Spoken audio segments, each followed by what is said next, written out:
शहर में बायोडीजल का काला कारोबार फिर से शुरू हो गया है। इतवारा पुलिस ने देही पुलिस स्टेशन की हदूद में छापा मारकर हजारों लीटर बायोडीजल जब्त किया।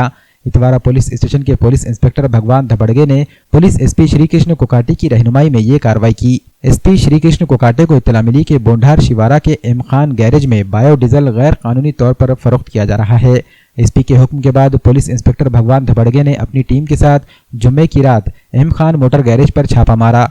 छापे के वक्त गैरेज में बायोडीजल की गैर कानूनी फरोख्त की जा रही थी। पुलिस छापे के दौरान लोग वहां से भागने में कामयाब हो गए।